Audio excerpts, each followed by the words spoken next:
Hola, ¿qué tal? Buenas tardes, ¿cómo están? Abrimos la ventana en esta nueva semana aquí en Almería 24 Horas Televisión, recibiendo invitados que nos cuentan historias muy interesantes. Y para comenzar les propongo una imaginación, un ejercicio imaginativo para regresar a la Almería del siglo XX, a principios del 1900, donde se produjo una historia que seguramente esté cubriendo las portadas de cualquier periódico a nivel nacional.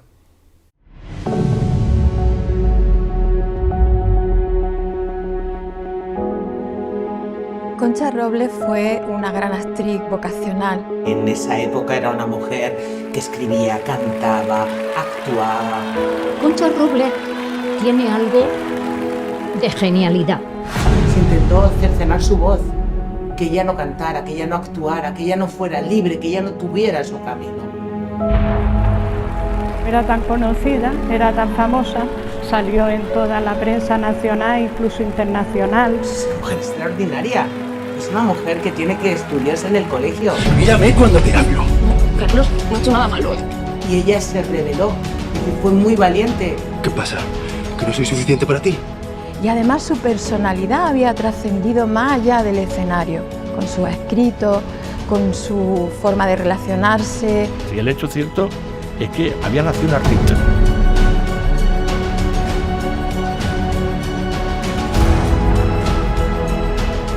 Siempre estaba rodeada de prensa, siempre estaba rodeada en las fiestas de la alta sociedad, es decir, era una figura icónica en toda regla.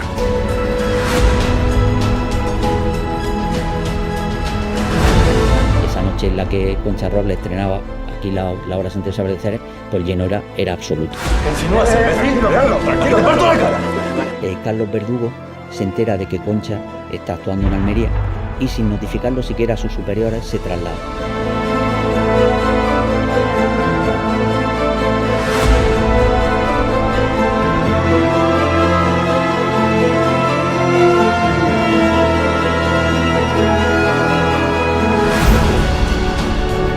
El tiempo pone a cada uno en su sitio y tenemos que conseguir que la historia y el nombre de Concha Robles nunca se olvide y recuperarla y que esté en el sitio que se merece. Va por ti, Concha Robles, para que la historia no borre tu nombre.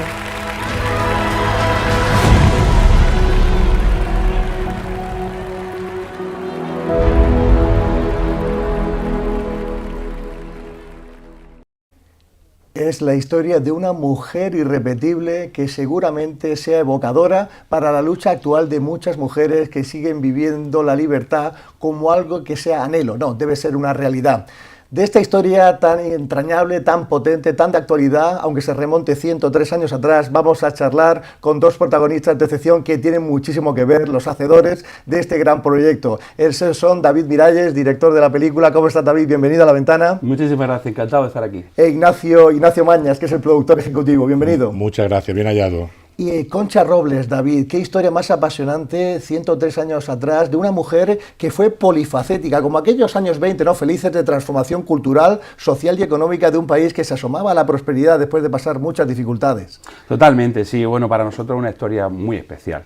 Para nosotros, más que profesional, es una historia personal, porque llevamos muchísimos años investigando su figura y era una mujer increíble. Nosotros estamos totalmente enamorados de su figura. Parece, Nacho, Ignacio, si me permite llamarte así, que se ha recuperado ese alma que circundaba, ¿no? Y circulaba por las paredes del Teatro Cervantes, haciendo una manera de hacer justicia a la memoria de una mujer muy potente.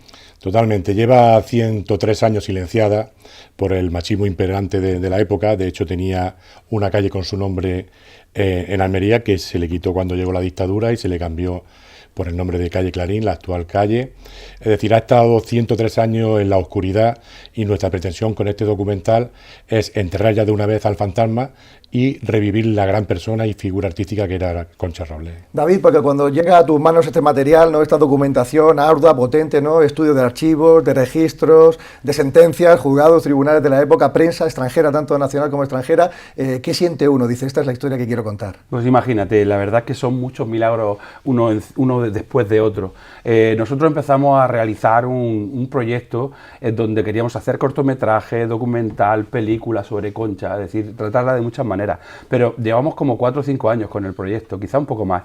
Pero es que anteriormente a nosotros llevaba un íntimo amigo mío, Manuel Artero, nuestro documentalista, ya llevaba más de 15 años investigando sobre Concha. Increíble. Y claro, cuando él vio que estábamos nosotros intentando realzar su figura, dijo, David, mira lo que tengo aquí. Y bueno, cuando Manolo me enseñó, cuando Manuel Artero me enseñó todo lo que tenía, dije, esto tiene que salir como sea. Y hemos pasado muchísimos años organizando todo eso y ahora por fin ya dándole luz. Una mujer, Ignacio, que busca su sueño, ¿no? Nace aquí en Almería, como bien decía, creo que en la calle Almedina, ¿verdad? En 1987, nació en la calle Clarín, que luego pasó a llamarse calle Concha Robles cuando ya estaba en pleno éxito. Y cuando llegó la dictadura volvió a ser Clarín. Que precisa, es una, bueno, lo que ocurre, se confunde muchas veces lo del nacimiento, porque ella a los pocos años de nacer en la calle Clarín sí pasó a vivir en la calle Almedina. Entonces, bueno, por eso es un poco la confusión. ¿Verdad? Sí, ahí vivía un tío suyo, creo, si no recuerdo mal. Y ya cuando llegó la República aquí, volvieron a darle su nombre. Creo que fue por los años 30. Y en los años 50 volvieron a dárselo calle Clarín.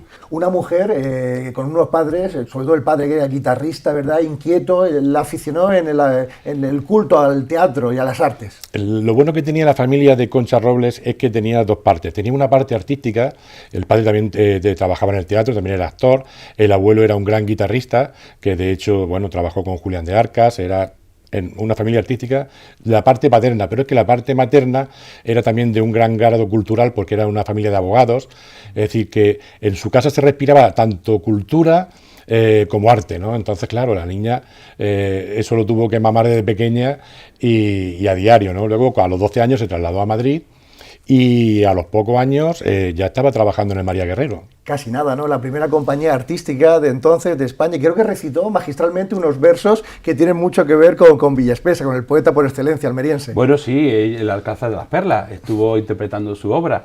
Es que estuvo con muchísima gente, ya no solamente con María Guerrero, que era la principal y la número 1 en España en aquella época, sino con Monteagudo también estuvo, con varias compañías y con las mejores actrices y actores de la época del teatro. De hecho, lo que a mí me impresionó es que estaba en portada en todas las revistas en aquella época, desde el año 1910 hasta 1922, cuando murió.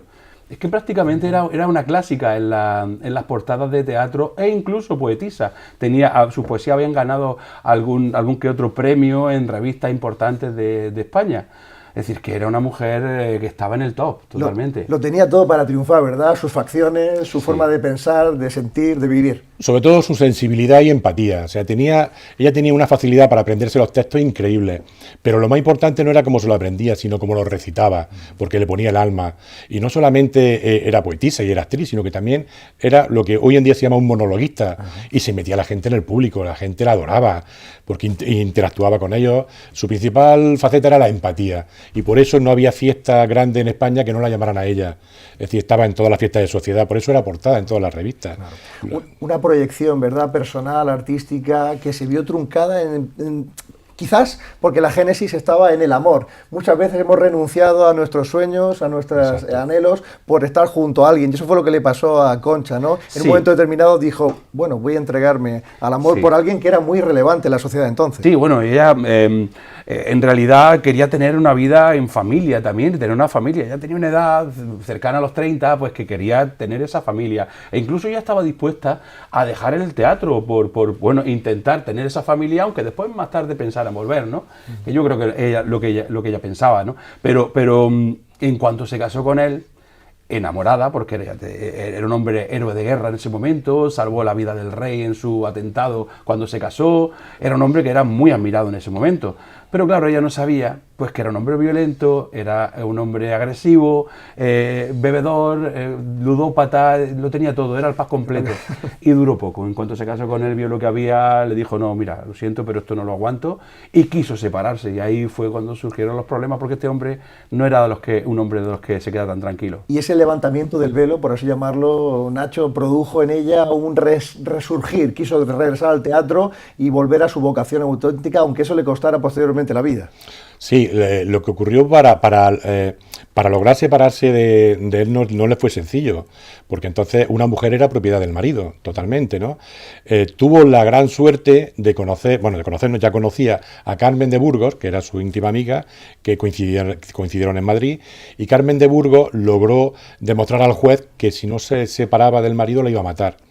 Y gracias a eso, pues empezó a tener un salvoconducto con el que ella empezaba a viajar, representando, volvió al teatro y volvió con el mismo caché que tenía anteriormente. La gente volvió otra vez a recuperarla y volvió, ella muy ilusionada al teatro. Y en ese momento de ilusión y de resurgir, de volver al trabajo, quiso estrenar una obra que era polémica en su momento porque hablaba del amor, ¿no?, de un pintor con una prostituta, y eso en un ambiente puritano pues era mal visto, ¿verdad? Santa Isabel de Ceres.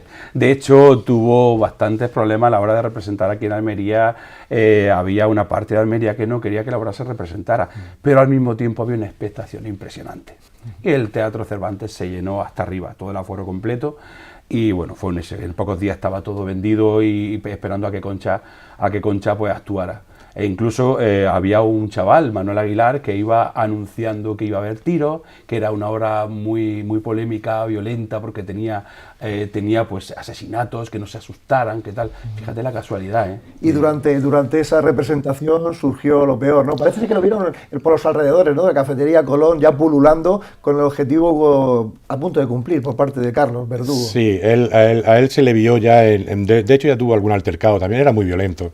Ya tuvo algún altercado también en la cafetería y se le vio también degustando coñac, que era su bebida preferida, y logró entrar al teatro. Él tenía, a partir de una de las palizas que le dio mortales, tenía prohibida el acercamiento a ella, y entonces él tenía prohibida la entrada en todos los teatros donde ella representaba, pero consiguió entrar al teatro con una tarjeta falsa de representante artístico, con motivo de que quería pues entablar con ella una conversación y demás, ¿no? Y bueno, así fue como se escondió entre bastidores y hasta el fatídico momento. Comentan las crónicas del momento que surgió un estruendo, ¿no?, de aplausos al finalizar la obra con motivo de los disparos, pero nadie presumía que iban a ser reales y que produjo la muerte casi instantánea, ¿no?, de la actriz. Ni el mejor guión de cualquier peliculón puede igualarte lo que repasó aquí aquella noche. La verdad es que los detalles escabrosos que nos llegaron a nuestras manos cuando empezábamos la investigación con la película fueron alucinantes, porque nos llegó de parte de un nieto de una persona que estuvo allí, César Medina de Bocos, que estuvo allí, que era gobernador civil de aquí de Almería. Pudo ver con detalle lo que pasó y lo escribió en un libro, con todo lujo de detalle. Y esa parte del libro, que no llegó nunca a ver la luz, nos la enviaron a nosotros. Es decir, que contamos en este documental, y por eso quiero que lo vea todo el mundo, detalles que son totalmente inéditos de su muerte. Va a ser muy interesante.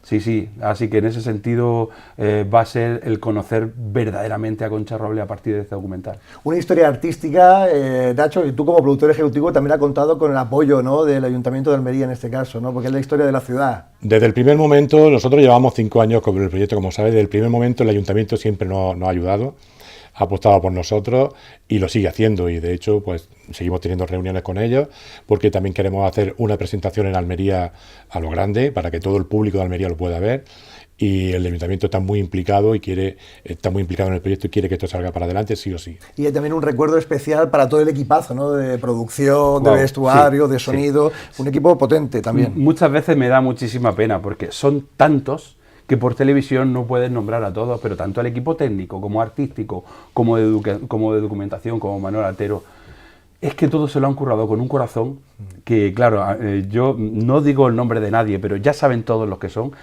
Se lo agradezco a todos muchísimo, porque no solo han puesto su trabajo, han puesto su alma y su ilusión en esto, y eso a mí me ha transmitido muchísima seguridad. Es mi primer trabajo como director, en mi ópera prima, y me he sentido tan arropado que bueno, no puedo estar más ilusionado. Nosotros estamos viendo en imágenes, ¿no?, los nombres de cada uno de los componentes y de las personalidades que también han apoyado este proyecto, como Mabel Lozano, ¿no?, que es un poco como la evocadora, ¿no?, de la idea del proyecto. Una de las veces que ella vino aquí, en una de sus muchísimas charlas, aquí a Almería, Ignacio y yo nos pasamos por allí, y cuando terminó, nos acercamos a ella y le dijimos: qué casualidad, Mabel, que está sentada en el mismo sitio donde murió Concha Robles. Mira, yo noté, recuerdo que eran tiempos de COVID, estaba justo después del COVID, que estábamos todavía con las mascarillas. Yo noté solamente en los ojos cómo se emocionó Cuando empecé a hablarle de Concha dije, tenemos que hacer algo con esto. Y ha sido una persona que para nosotros es vital en este proyecto porque nos ha ayudado muchísimo. Ella ha realizado un cortometraje documental sobre titulado Flores para Concha. Y ha sido una de las entrevistadas, nos ha ayudado muchísimo y me consta que nos va a seguir ayudando porque es un ángel que tenemos en este documental que nos está ayudando mucho. Y qué bueno, David, Nacho, ¿no? Compartir profesionalmente este proyecto, esa alegría, ¿no? Y esa vitalidad que supone un proyecto tan entrañable y tan potente, ¿no? Para contar a todo el mundo y que se sepa la verdadera historia de una mujer que luchó por la libertad, al fin y al cabo. Totalmente. Esto es un proyecto coral, como muy bien dice David, no es mérito ni de uno ni de otro, es mérito del alma que se ha dejado cada uno en ello, ¿no? Y la verdad es que hay en estos días, con motivo del 103 aniversario, pues hemos hecho algunas publicaciones con el tráiler y con otras publicaciones, y hay una expectación terrible en la ciudad. Tenemos miles de mensajes. Por favor, quiero saber cuándo se va a presentar, cómo va el proyecto, cuándo se va a proyectar. Y eso es lo que a nosotros nos anima a seguir adelante. ¿Cuáles son los próximos pasos a nivel profesional que lleváis a cabo para aunar el proyecto y que salga adelante? Los tenemos ya, digamos que preparados desde hace bastantes meses, y ahora comienza la fase de distribución, publicidad y festivales. También estamos ya en contacto con todas las plataformas, con las televisiones, y a la primera que se lo quede, ahí se va. Muy bien, seguramente estaremos deseosos de ver el resultado de este largometraje, de esta película largometraje documental tan interesante. Nacho Mañas, David Miralles, enhorabuena por el trabajo realizado. Ha sido un placer compartir con vosotros este ratito de cine, porque a nosotros nos encanta también el séptimo arte y disfrutar sobre todo del cine hecho para y por gente de aquí de Almería, Nacho. Exactamente, siempre digo que hasta ahora se decía Almería, tierra de cine, es Almería, tierra de cine y cineastas. Eso es. Que quede bien claro. Nosotros seguimos ahora con publicidad, volvemos en unos instantes aquí, en La Ventana de Lucía.